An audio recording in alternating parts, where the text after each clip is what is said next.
excited to be here with everybody, and it looks like there's a lot of people online, so I hope that what I have prepared can be helpful to you. When Cody asked me to speak, to share here, I thought, well, that'll be easy. I'll just do a quick slideshow of our agency and what we do, and it'll be easy. And then I looked over the thing and he said skills for non-DV service providers.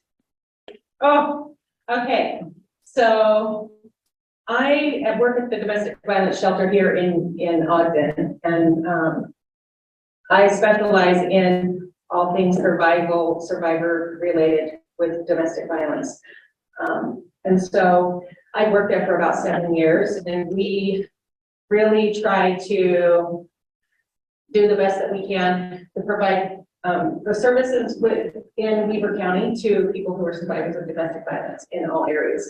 And so I just want to begin, first of all, with, does anyone know what this is? Yes. I don't remember the name of it, but it's a beautiful way of taking something that is broken and making it more valuable by bringing pieces back together with precious metal or some other precious stuff. You are absolutely right.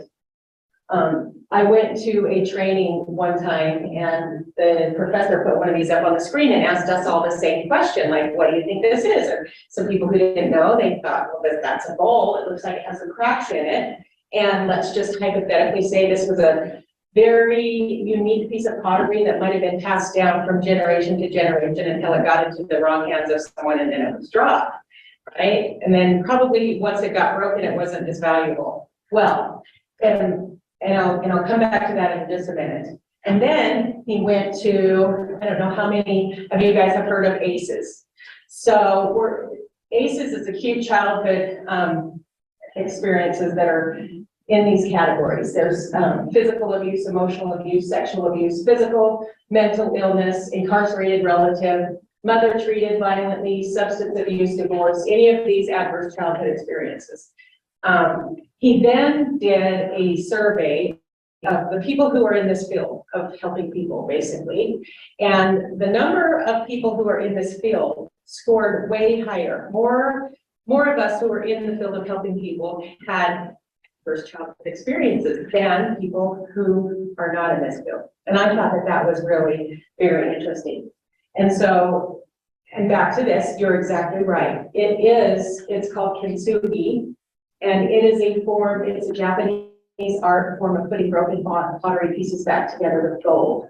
And built on that idea makes them more valuable. And so if we think about that, the most of us who are in this field, if we've had adverse things in our lives go on, and we've chosen to be able to embrace the flaws and be able to turn that into part of our story so that we can be more helpful to people, that I think was very inspirational to me. Just because some people choose to, and a lot of times the people that we work with, the people that come to our doors, you can see that they've had some adverse things and traumas happen in their lives, and they're just barely struggling, or they're stuck in that trauma, and it's hard for them to get through. And so I feel like as workers, we can embrace those things in our lives and be able to use them to help us be able to be more helpful to the people that we serve. And I thought that was so inspiring. And so that was like, okay, we can do this. And it was so interesting to me to think that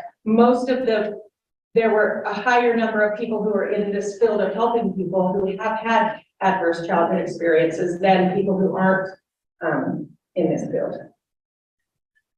So that's just my little segue into the beginning of this. Okay, so with all of the agencies that are watching online or either here, in your day at work, do any of you guys feel like this sometimes? Because of all the stuff, right? All the problems, all the situations. And so I just thought that was really cute. That's how we feel a lot. And they come to us, and a lot of times they're in crisis, right?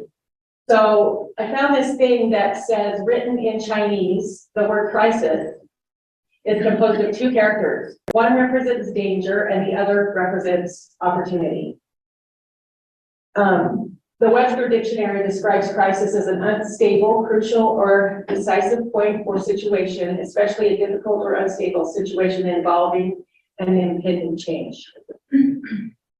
And so a lot of times the people that come into our agencies and are asking for help are in crisis so often. And so where do we come in?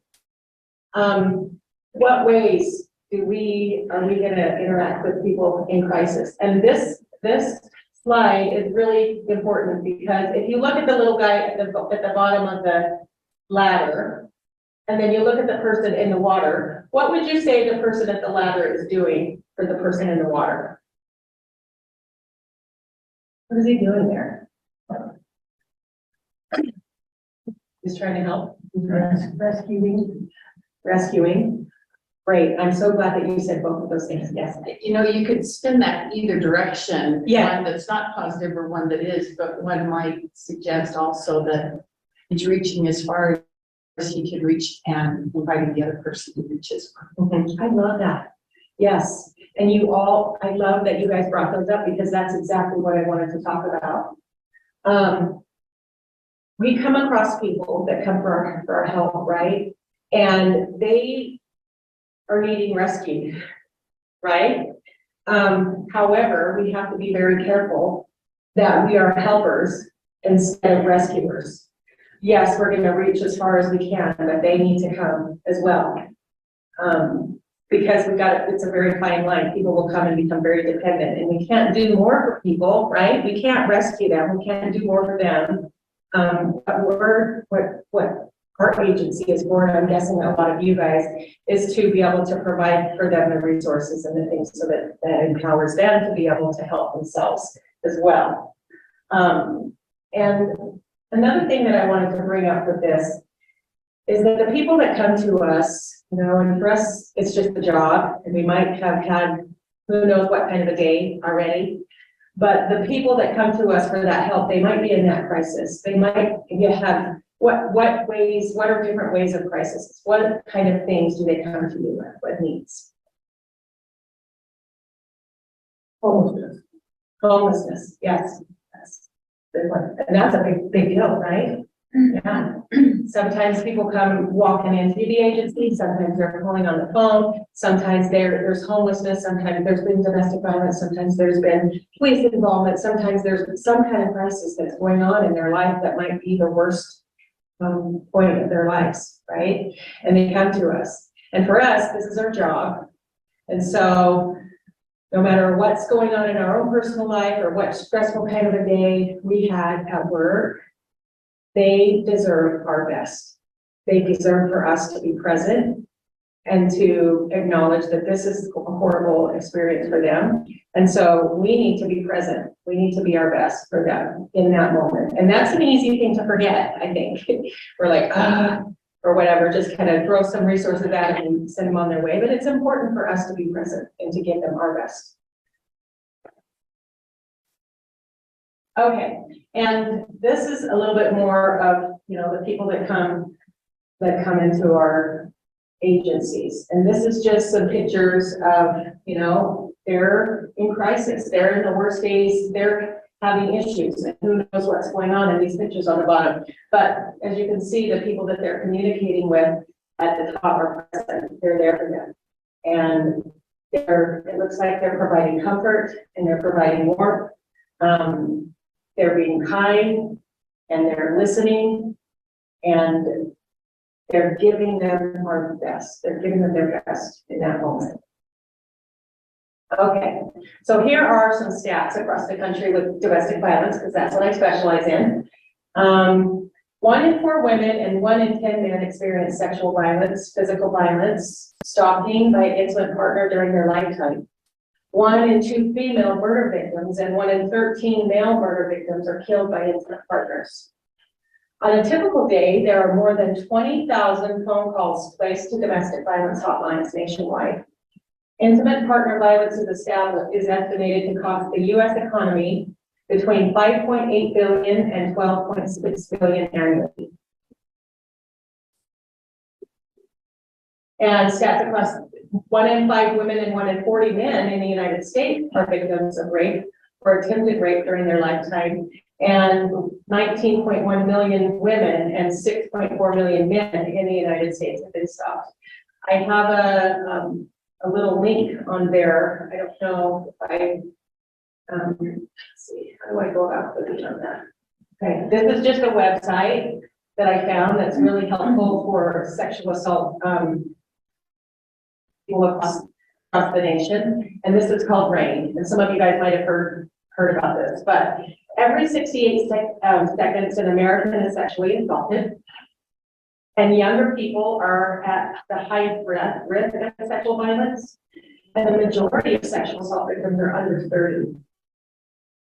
So there are lots of help. There's lots of help and lots of resources.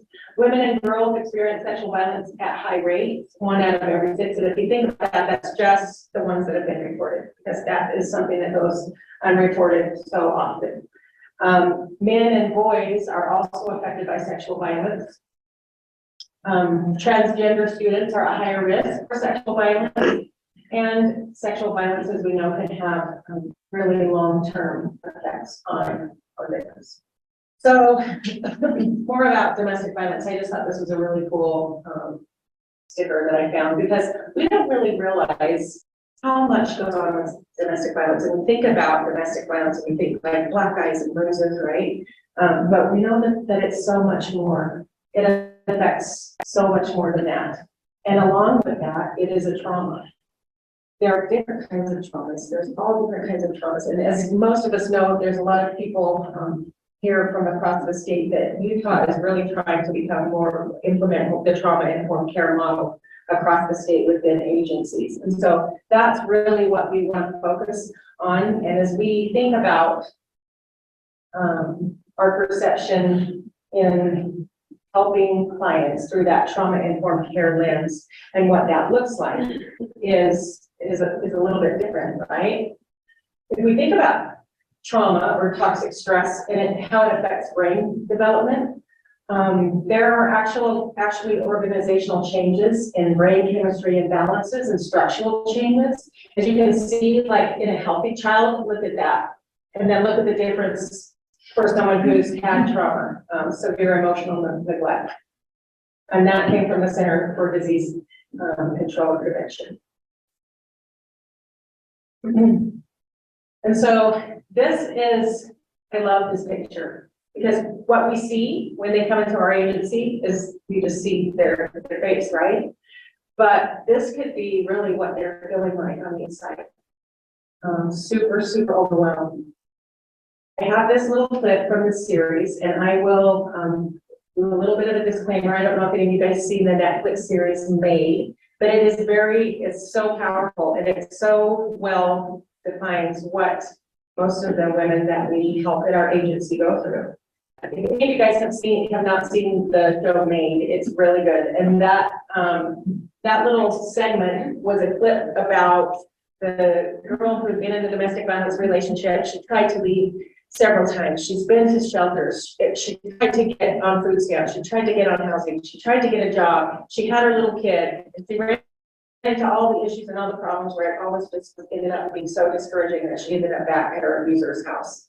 And he was so, the coercive control and the abuse mentally and physically and sexually that he did to her just had her so broke down that she was just literally like that picture that we've seen, just overwhelmed and broken. Okay, so talking about trauma-informed care. I love this little exercise because it shifts the philosophical approach from what's wrong with you to what happened to you.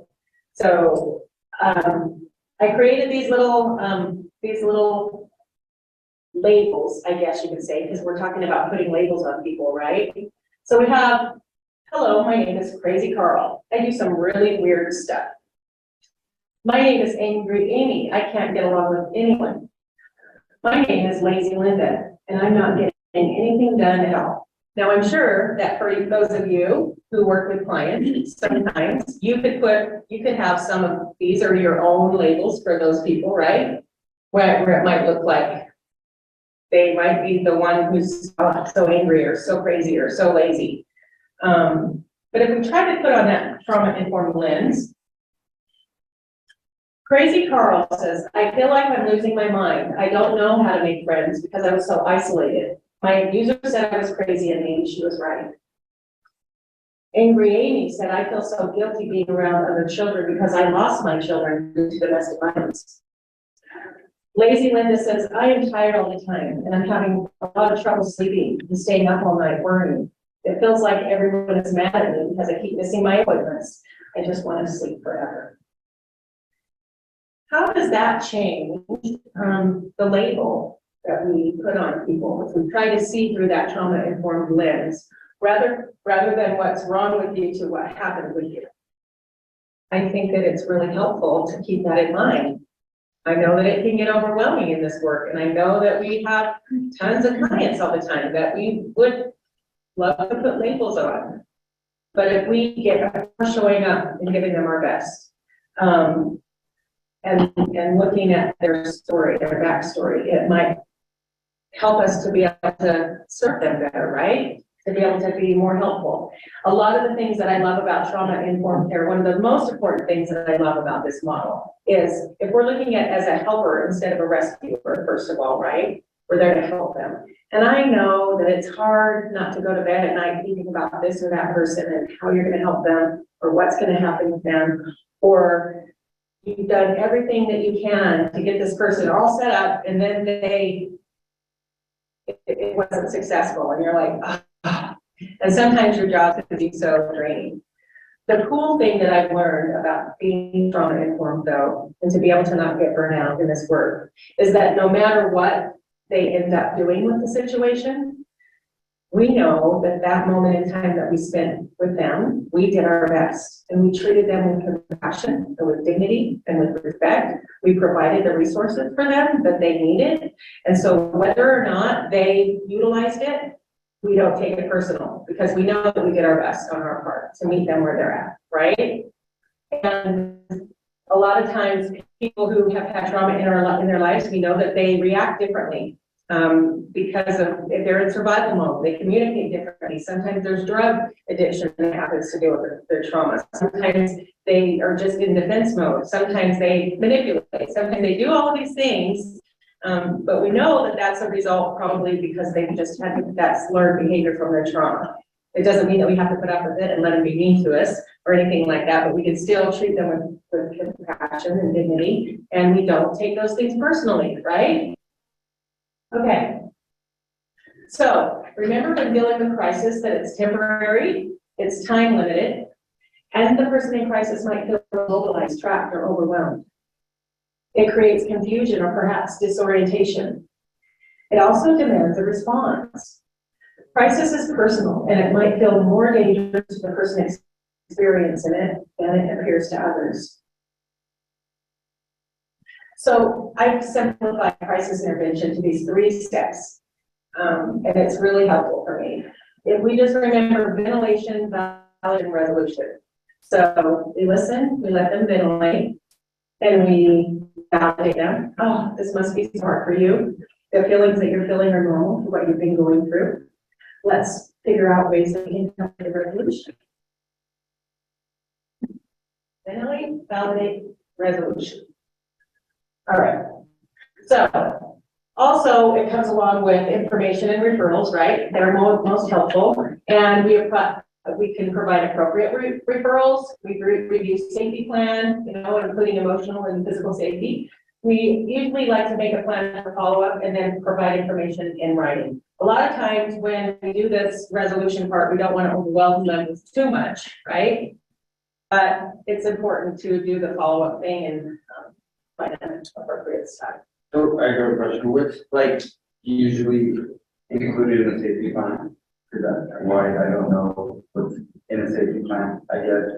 Okay, that's a great question. Just Well, it depends on their situation, right? Because if there's danger going on, we can provide a safety plan with them that entails like, do you have someplace safe to stay right now? Do you have any family support that you could talk to?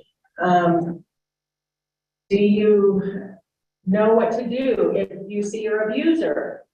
Do you know who to call? Let's plan the next 24 hours and see what that looks like. Things like that. And it just kind of depends on the situation as well. The safety plan can mean something different for different situations. With You know, if they're housing, if they're homeless all of a sudden, a safety plan could include, like, let's give you options of where to go. Let's just, a lot of times a safety plan is just the next 24 hours. Let's think about the next 24 hours and make a plan for what that looks like. Oftentimes, if it's a dangerous situation, you know, and they're afraid they're being stopped or something like that, we can do different, more extensive safety plans, like go to different places than you normally go. Don't go any place alone, have your phone with you at all the time so that you can call somebody or call a friend that supports you, let them know where you're going and let them know to get there and things like that. I feel like safety plans kind of can change depending on the situation. Okay, so at the YCC, our mission is to support individuals and families that are impacted by domestic and sexual violence through safety, advocacy, and resources on their journey to safe and healthy lives. Our mission used to be saving and changing lives. And as you can see, that goes back to being the rescuer, right? And we don't want that. We want to provide empowerment for them to be able to be independent ultimately. Okay, so with domestic violence, what it is a systematic pattern of physical, emotional, sexual, psychological, and economic abusive behaviors used in a relationship by one individual to control another. It includes a pattern of power and control. A person exercises over another, which physically harms, induces fear, or prevents or forces the person to act in a way that they do not wish to act. It occurs between any family or household member, spouse or ex-spouse, cohabitants, or partners with children. Intimate partner violence is harm by a current, former partner or spouse. You know, this can occur. I know when I talk about domestic violence, it does not discriminate between age, race, religion, sexual orientation, economic status. It's all across the board, always.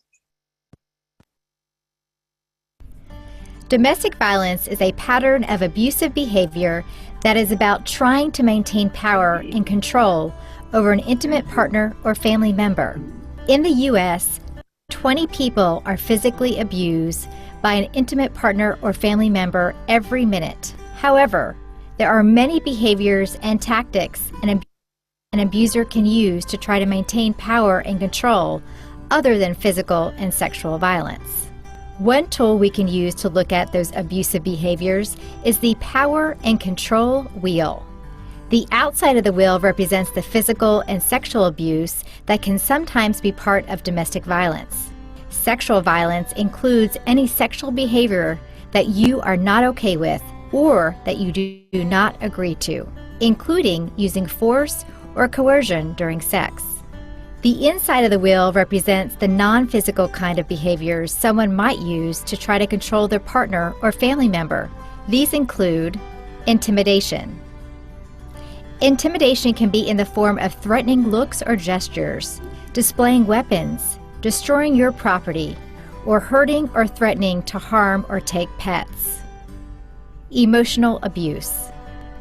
Emotional abuse can include behaviors like humiliating or bullying you, playing head games, or manipulating you, and spiritual abuse. Isolation. Isolation means controlling or limiting what you do, who you see, or who you talk to. It can also include cutting you off from family and friends. Your partner may use jealousy to justify their behavior. Denying, minimizing, or blaming. Abusers may refuse to take responsibility for their actions or redirect blame. This can look like making fun of the abuse, saying it didn't happen, or saying the abuse is your fault. Using children. Your partner may try to maintain power and control over you through your children. They might try to blame the children for the abuse, try to turn the children against you, or threaten to take the children away from you. If you have left a relationship, they may make you feel guilty about keeping them away from the children, interfere with visitation time or custody, or threaten to make a false report to DCS. Economic or financial abuse. Economic abuse can include behaviors such as preventing you from working or forcing you to work, creating debt in your name, not allowing you to have access to money, or making you ask for money. Using privilege. Using privilege can mean treating you like a servant, bossing you around, creating strict relationship rules, threatening to out you, or using racism, sexism, or other biases against you. And finally, coercion and threats. Your partner may make or carry out threats to hurt you, threaten to take your life, threaten to report you to a government agency, or threaten to make a false accusation against you if you go against their wishes. Another tool for understanding abuse is the cycle of violence. Domestic violence often happens in a cycle, but this cycle can look different in every relationship. The cycle begins with the honeymoon phase. During this time, you and your partner may become very close emotionally. Your partner may make you feel special, important, cared for, and safe. Once the honeymoon phase starts to fade away, the cycle can move into the tension building phase. This can be a period of growing pressure, mood swings, demands, or rejection. The power and control behaviors mentioned earlier start to emerge. You may feel like you're walking on eggshells, and you can tell that something is about to happen. Once the tension reaches a breaking point, the cycle moves on to the explosive stage. This is when abusers become violent. The explosive episodes can be physical, like pushing, grabbing, or punching. They can also be more high risk, like choking or strangling. An explosive incident may also not include any physical violence, but instead involve verbal abuse, making threats, or carrying out threats. However, the explosive phase doesn't last forever. The cycle eventually returns to the honeymoon phase, where your partner may bring you gifts, apologize, give you physical affection, and make promises to change. During this phase, it feels like everything is back to normal, or that the relationship can begin again. Over time, though, the honeymoon phase may become shorter or fade entirely, and the abuse may become more severe. Why does the cycle continue? Most relationships are based on love, and people may have hope that things will change in time or go back to the way they were. Many people may not realize this kind of behavior is abuse, and they may also be afraid of what might happen if they try to leave. Remember, it is not unusual to be in this cycle, and if you are not alone. No one deserves to be hurt. Let us help. So our values at the YCC, this is what we really try to implement, is safety. We try to prioritize physical and emotional safety through a foundation of trauma-informed care. We also provide opportunities for learning and self-awareness and personal and professional growth. With being resilient and reliable, we continue the legacy of supporting our community and those in crisis. Compassion, self-centered, judgment-free support for individuals and families with genuine care for unique barriers and circumstances. Accessible, equitable, and inclusive, ongoing commitment to create an environment that values the inherent worth, contributions, and belonging of every person. And then there's collaboration. We try to maximize our social impact by combining our strengths and resources within our agency and community. And I have to say, I'm biased to our community here because I think that we really have one of the very best collaborative relationships in this county, in this city, than I've heard in other places. Maybe I should have said that to people all across the state. Okay, so here's what we do at our facility. We provide 24/7 access to city housing, crisis support, and advocacy services for men and women and children in Weber and Morgan counties. And all services are free and they're all confidential. Here are some stats across Utah. 33.6% of Utah women and 21.4% of Utah men experience intimate partner physical violence. The Utah Domestic Violence Coalition reports that every year approximately 80 Utah children will witness the murder or attempted murder of their mother. And the CDC estimates that 18.1% of Utah women have been raped, with nearly half of Utah's female population having experienced some form of sexual violence in her life other than rape. Rape is the only violent crime for which Utah's rate is higher than the national average, and this has been the case for the past 25 years. Here's some stats across the YCC for what we do in a year. Basically, we've taken 5,603 crisis calls. Shelter nights are 7,736, 933 individuals attending domestic violence classes, 1,715 hours of therapy provided, 2,698 protective order follow-up court appointments, and as far as meals for the shelter, child care, and the Head Start program is 18,418. Let's see. We also assist with walk-ins. We've assisted 372 with people who just walk in.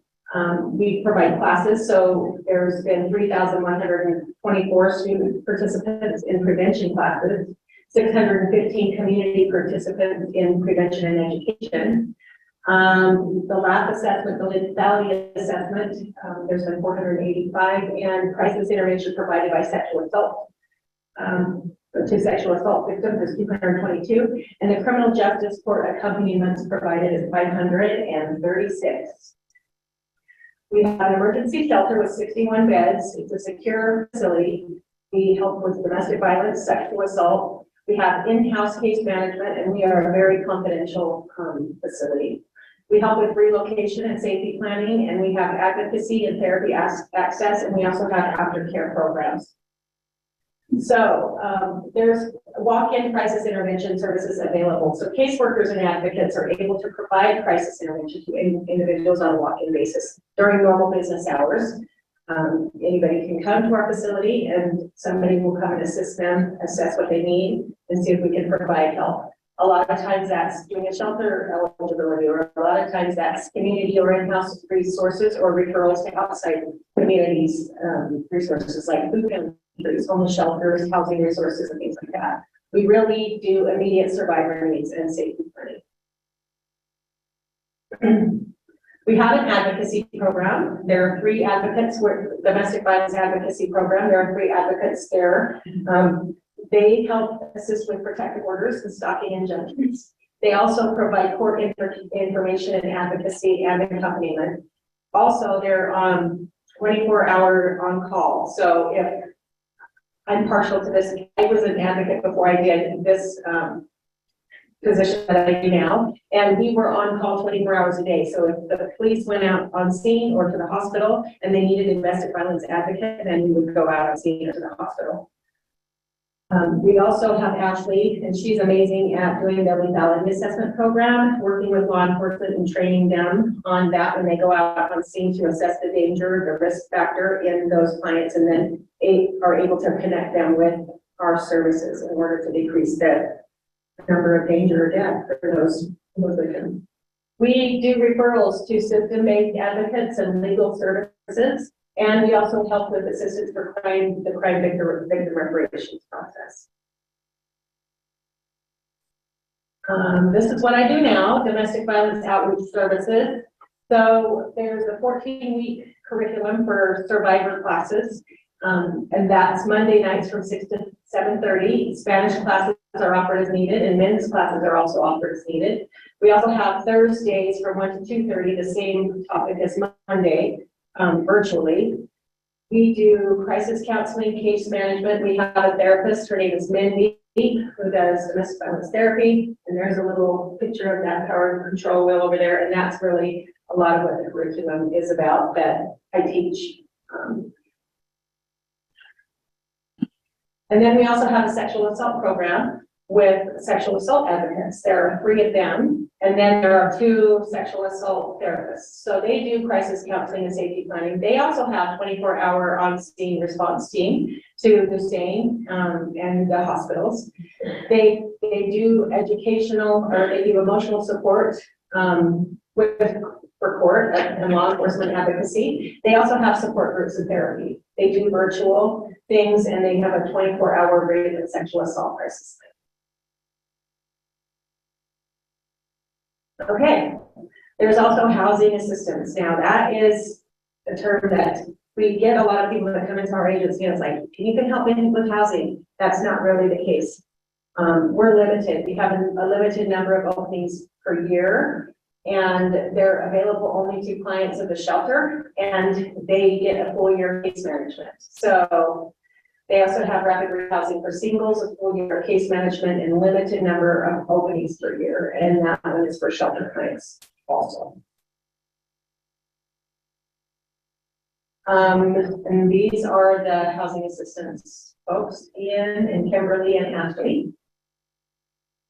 Now, there have been circumstances when, let's say one of the domestic violence advocates, we are helping with a protective order and we're helping this individual get out of the home that she was in, and we help with the relocation and stuff like that. We will do some case management with them in applying for houses and looking for, and we can oftentimes provide like one-time rental assistance for them to be able to give them a minute to get a job and get on their feet and stuff like that.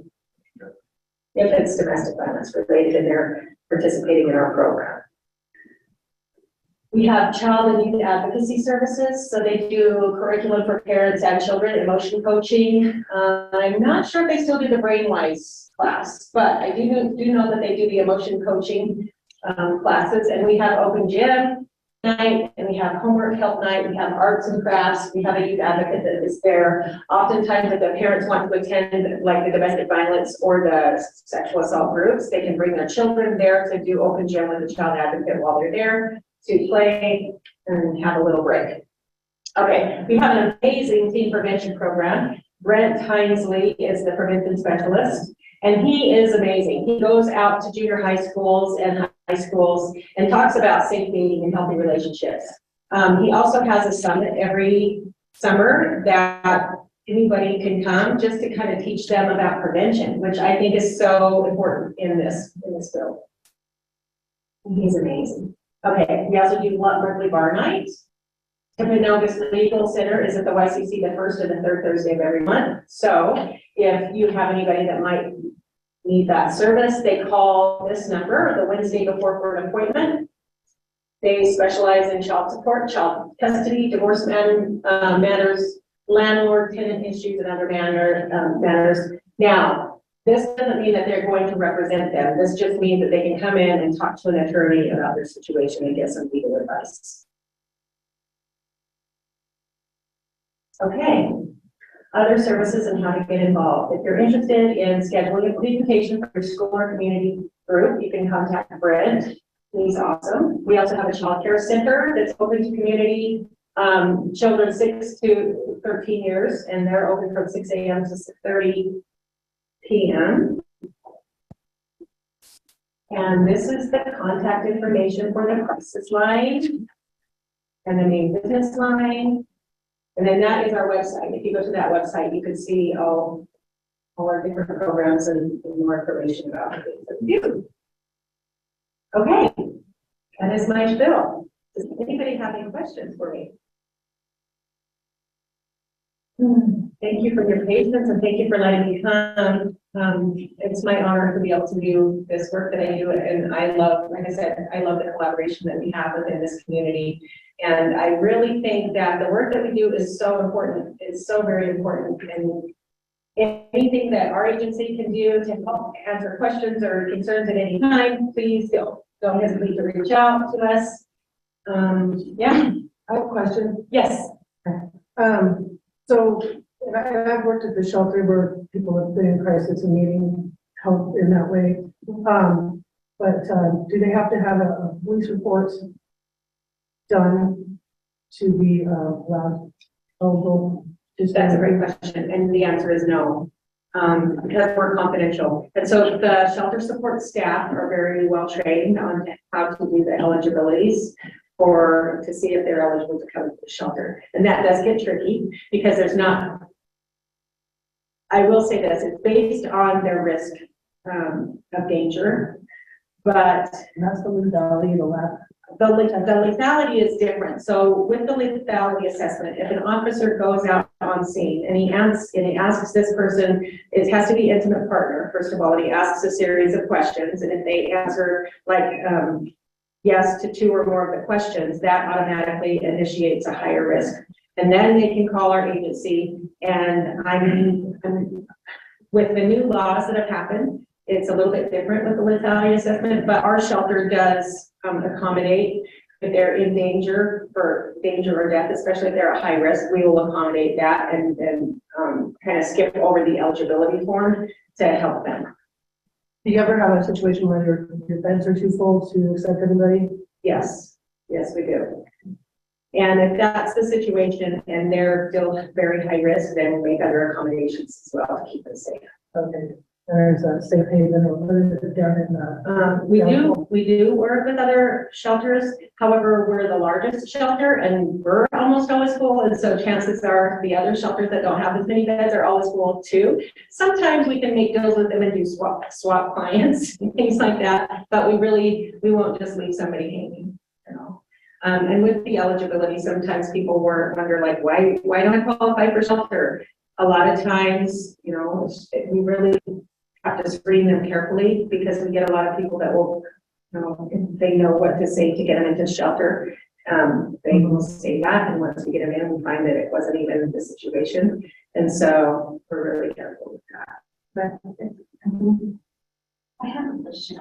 Yes. For the daycare, they have to be current clients of the YCC? No. And the daycare is separate from the shelter. And so for the daycare, that's a program that Margaret Sanchez runs. And so you can contact her, you can contact the YCC to get a hold of her because we've had a lot of, even some of our workers can take their children for daycare there. But I know that she takes clients and they accept, you know, community clients that even just are affiliated with the YCC in any way, but have Medicaid or something. And she's one of those approved, or Medicaid, and she's approved to take children from the state assistance to, and the other ones. Oh, I think that's so cool. Yeah. I didn't know about that. Yeah. Any other questions? You look like you might have had a question. No, but I need to wear that so well. There's like I'm thinking, and I was. Follow to what you were saying about when a situation where those beds may be full and the other participating shelters may be full as well. What might happen in that situation? Depending on the risk factor, we can put them in a hotel room until a bed comes available. We do have emergency funding to help with that. That's not really something that we don't want the community, hey, I heard you did da. But we'll make accommodations to make sure that they're safe. Oftentimes, so it gets complicated, especially if there's been criminal charges and say the abuser goes to jail. Well, that will give advocates a chance to go in and help the victim and the court system, to work with the court system to get a protective order through the charges where that abuser can't come around. And they're bound by law to not be able to come around. And we can do other kind of creative safety planning with them as well, and do protective orders to get the abuser out of the home and things like that. Any other questions? I hope this information was helpful to you guys, and thank you for having me come. Very helpful. Very thank you.